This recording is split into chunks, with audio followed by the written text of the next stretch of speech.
Stage 5 looked like the toughest of the race this side of the Alps, a nasty rolling stage with 8 categorised climbs and no flat.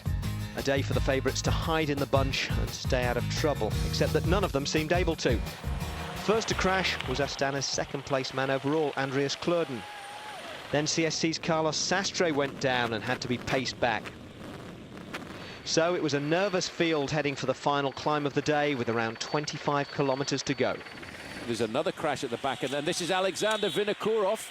Now the white helmet there giving away that Alexander Vinokourov has gone down. Now how did this accident happen? There is the bike, his teammate up alongside him immediately there. Now this can happen at any time during the tour. 191, that is the bicycle of Alexander Vinokourov. With the field ahead of him really beginning to wind up the pace, Vinokourov had crashed at the worst possible time. His team knew it, and soon he had 6 teammates back with him. The problem was that he was clearly stronger than any of them, and within minutes, the Kazakh train was a lone locomotive. The place to make up time was on the final descent into Autun, but it was a dangerous one, which saw Fabian Cancellara take the yellow jersey off-road momentarily as he misjudged a corner. Approaching the finish, the pre-race favourite Vinokourov was over a minute down.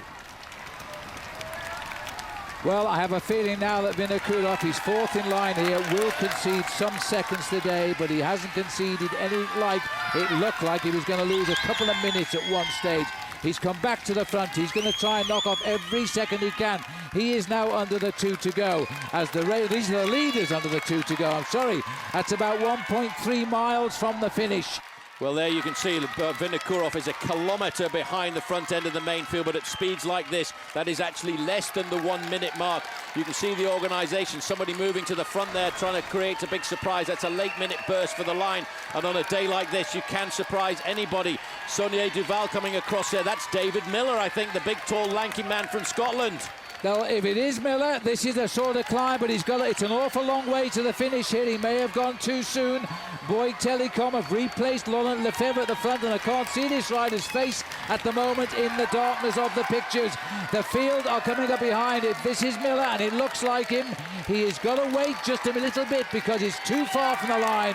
Well, the sprinters now have got to get their men on the front and get this organised, but Miller has now gone around that corner. Vinokourov, we keep going back to see where he is. He's around about 50 seconds in arrears. He's trying to save his Tour de France with this ride. He won't have any friends at all in that group. He has to take his own responsibility. He has to ride to the finish line and keep going. He's inside of 2 kilometres to go.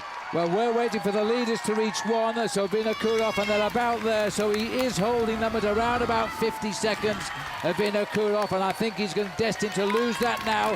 These 2 riders are still clear, and it looks as though I don't think that's Miller, you know, but it could be. As he gets into the front, it looks as though he hasn't had a shave this morning, and the rider who's got onto his back wheel there, I think, is Tony Geslin, and it doesn't matter because the Lamprey are closing in.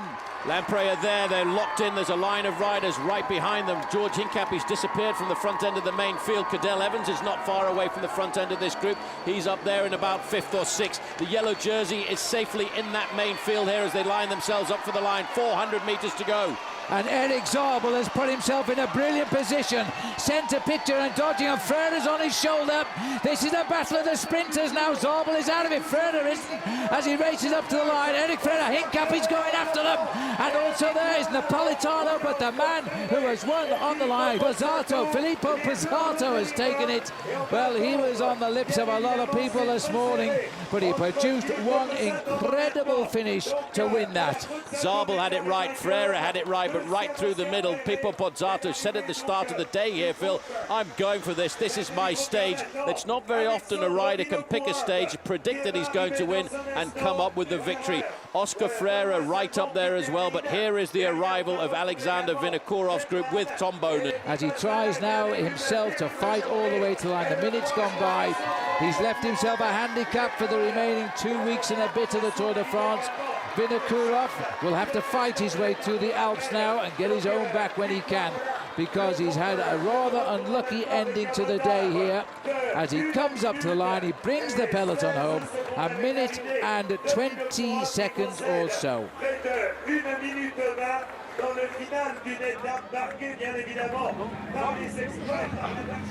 Vino, vous avez perdu 1 minute et 20 secondes.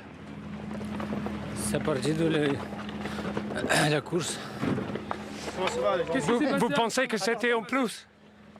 Ouais, c'est pas les chaînes qui sautaient. Bon.